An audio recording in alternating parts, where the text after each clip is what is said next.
Hello children, now we will start the new lesson of EVS, the interrelationship between the living things. Now look at the book.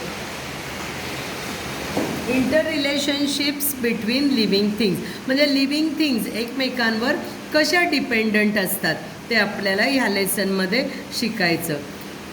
Now look at the book. Plants in our surroundings are useful to us in different ways. The names of some plants are given below. For what purpose do we use their leaves? Now see, here are some plants. Adusa, this is we use for use as medicine. Then this is fenugreek, that is methi. We can use it as a medicine also, as well as we can use it as a vegetable also. Now the needs of living things are met in their environment. We have many needs like food, water, air, clothes and shelter. All these needs are met in our surrounding. म्हणजे आपल्या ज्या गोष्टी असतात आवश्यक, food, water, air, clothes, shelter, ह्या सगळ्या गोष्टी आपल्याला आपल्या सराउंडिंगमध्ये अवेलेबल होत असतात. In fact food, water and air are the needs of all living things. म्हणजे सगळ्याच लिव्हिंग थिंग्सना फूड, वॉटर, एअर, शेल्टर हे आवश्यकच असतं. They are all fulfilled in environment, but there are differences in the needs of each kind of living things. For example, the water that a mouse drinks in the entire day would not be enough for an elephant even at one time. That means though the needs are same, its requirement is different for everybody. म्हणजे जेवढं माऊसला water लागतं तेवढं एलिफंटला लागेल का? तर एलिफंटला खूप जास्त water लागतं. That is though the needs are same, its requirement is different for everybody. Now see, butterflies feed on a nectar of flowers. Can a frog do the same. म्हणजेच प्रत्येक ॲनिमल्स जे आहे त्यांचं प्रत्येकाचं नेचर, त्यांची size, त्यांचे need या वेगवेगळ्या असतात. बटरफ्लाय जसं त्याच्या नेक्टरने फ्लावरमधनं सक करून घेतं फूड, तसं फ्रॉगला घेता येईल का? नाही, कारण ते वेगवेगळे आहेत. म्हणजेच त्यांची नीड पण वेगवेगळी आहे. Now see, these are the activities. Take 2 small boxes, label them as 1 and 2. Here is 1, here is 2. Fill them 3/4 with soil. Make the soil moist enough to sow seeds. म्हणजे थोडी ओली करून माती त्याच्या दोन्हीमध्येही ठेवा. Sow 2 sprouted moth, that is मटकी, seeds in each box. मटकी seeds त्याच्यात टाकायच्या. Give 2 spoons of water to the soil of box 1 only once every day. Give 4 spoonful of water to the other box 4 times a day. Do this work for 6 days. आपण काय करायचे तर तुम्ही ही activity घरी पण करून बघू शकता. त्याच्यात एका याला तुम्ही 2च स्पून पाणी रोज द्यायचे आणि एका याला 4 स्पून आणि दिवसातनं 4 वेळा द्यायचे. काय होईल तर आता बघा आपल्याला काय दिसतंय, 1मधलं ते चांगलं वाढलेलं दिसतंय आणि हे खराब झालेलं दिसतं. म्हणजे वॉटर जरी दिलं आपण दोघांना तरी पण ते कसं हवं तर ते सफिशियंट प्रमाणात हवं. जास्त दिलं तरी ते ते सडून जातात झाडं, किंवा जर कमी मिळालं तरी ते ग्रो होत नाही. याला प्रॉपर दिलं म्हणून ते ग्रो झालं. Give 2 spoonful water to soil of box 1 only once every day. Give 4 spoonful of water to the other box 4 times a day. Do this for 6 days. You have to do it for 6 days and find out the result. Now what will you see? The plant in box 1 are growing well, but the plants in the box 2 have begun to rot. Now what does this tell us? Plants that are not aquatic plants cannot grow in marshy areas. If they get more water than they need, they rot. म्हणजे सडतात. तुम्ही त्याच्यापेक्षा जास्त पाणी दिलं तरी ते सडणार. So the sufficient quantity of food and water is essential for everybody, and its need is different for everybody. So let us take example of tiger. A tiger has strips. A tiger lies in wait for its prey among tall grasses. Its prey cannot see it in the grass because of the strips. There are animals like the deer, the nilgai and the bison in grasslands. When the tiger is hungry, it can feed on them. For a tiger, there also needs to be a water hole nearby, which never dries up even in the summer. There must also be dense vegetation, tall grasses or caves in hills or mountains in the area that the tiger can find shelter. म्हणजे काय, tiger कुठल्या जंगलामध्ये असतो तर जिथे dense forest असेल, म्हणजे खूप जंगल दाट असेल, त्याचप्रमाणे नीलगाई, डिअर वगैरे असे ॲनिमल्स त्याला फूड म्हणून मिळू शकतील अशा याच्यात. त्याचप्रमाणे तिथे जवळपासच चांगलं असं वॉटर होल म्हणजेच पाण्याचं पाहिजे की जे समरमध्ये सुद्धा ड्राय होणार नाही. अशा जर सगळ्या पॉझिटिव्ह कंडिशन्स असतील तरच त्या ठिकाणी टायगर आपल्याला बघायला मिळतात. Now see, we keep animals in order to satisfy some of our needs. They become dear to us. We look after them well. We feed them. We take them to a vet if they fall ill.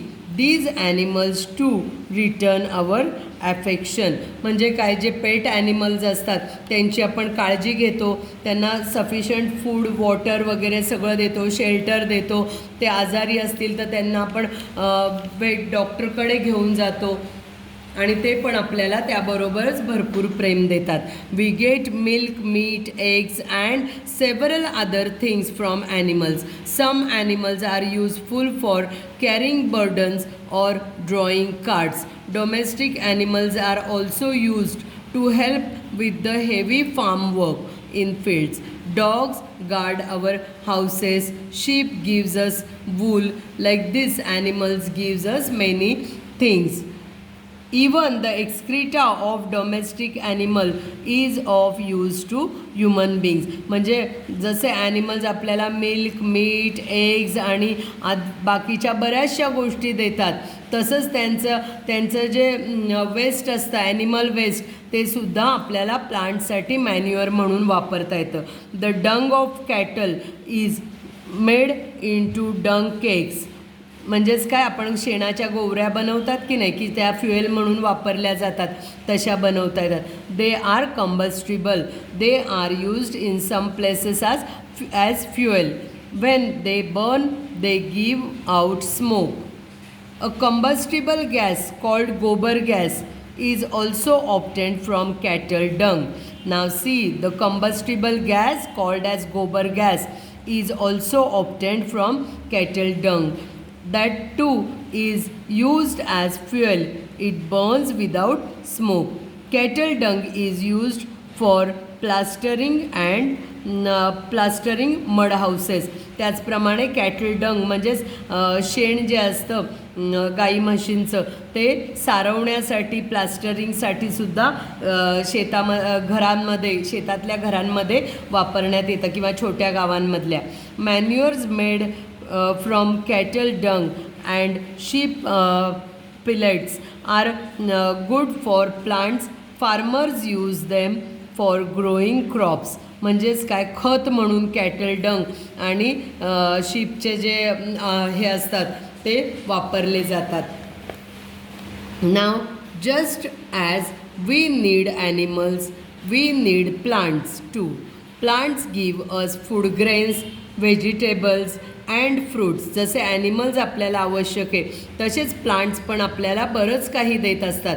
काय देतात तर food grains, vegetables, fruits, wood, rubber, gum, many things, medicines also. We love flowers too. We use them for many different purposes. We get flowers from plants. We also get cotton wool from plants to make cotton clothes. आपण जे कपडे वापरतो ते सुद्धा आपल्याला कुठनं मिळतात? प्लांट्सकडून. We grow plants that are useful to us methodically. We sow seeds. We make sure that they get water. We give manure when necessary. म्हणजे आपण प्लांट्सची काळजी घेतो त्याचप्रमाणे त्यांना मॅन्युअर म्हणजेच खतं देतो. We spray pesticides if they are attacked by insect. म्हणजे जर झाडांवर कीड पडली असेल तर आपण त्यांना पेस्टिसाइड स्प्रे करतो त्याच्यावर. Plants too give to us abundantly. म्हणजे प्लांट्स पण आपल्याला खूप काही गोष्टी देत असतात. They satisfy our needs. Other living things also get their food from the environment. बाकीच्या लिव्हिंग थिंग्सनासुद्धा त्यांच्या एन्व्हायरमेंटमधूनच त्यांचं फूड मिळत असतं. For example chameleons eat insect when they are hungry. Some snakes eat mice and frogs. Tigers eat deer. Goats and sheep eat leaves of plants. Cattle eat grass. That means this is the food chain. Now see, arboreal. This means this word comes from the Latin word arbor, which means tree. Arboreal means living in trees. Arboreal animals, that means living in trees. Animals like monkeys and squirrels live on trees. It gives them certain advantages. Being at height, they are better able to defend themselves from their enemies. Besides, they can eat the fruits of the trees to satisfy their hunger. Such animals are said to be arboreal. Arboreal animals म्हणजे काय की जे ट्रीजवर राहतात ते. मग monkey, squirrel हे कायम ट्रीजवर राहतात. ट्रीजवर उंच राहिल्यामुळे काय होतं तर त्यांना बाकीच्या ॲनिमल्सपासनं प्रोटेक्शन मिळतं. त्याचप्रमाणे त्यांना ट्रीजवरचे कोवळे लीव्ज आणि फ्रूट्स खाता येतात. त्यामुळे ते नेहमी झाडावर राहत असतात. अशा ॲनिमल्सना आर्बोरियल म्हणतात. Unknowingly they help the tree with whose support they live. As they move around here and there in the surroundings, they spread the seeds of the fruit they have eaten. म्हणजे काय तर जसे plants त्यांना ते trees त्यांना useful आहेत तिथे राहण्यासाठी, तसेच ते सुद्धा त्या ट्रीजला काय बेनिफिट देतात तर ते जे खातात फ्रूट्स ते निबल करत असतात, तसेच गिळून टाकतात. त्यामुळे त्यांच्या ॲनिमल वेस्टमधनं ते जे सीड्स खाली पडतात तर ते इकडे तिकडे फिरताना दुसरीकडे पडतात त्यांनी म्हणजे त्यांच्या वेस्टमधनं. आणि मग ते पडलेलं ॲनिमल वेस्ट जे मातीत रुजलं जातं त्यामध्ये त्या सीड्स पण रुजल्या जातात आणि तिथे न्यू ट्रीज तयार होतात. Now see, unknowingly they help the tree with whose support they live. As they move around here and there in the surrounding, they spread the seeds of the fruit they have eaten through their droppings, that is through their feces. Now because of this, new trees grow in different places. Some types of birds too find the trees useful for building their nest. म्हणजे ट्रीजमध्ये ते त्यांचे nest पण बांधतात.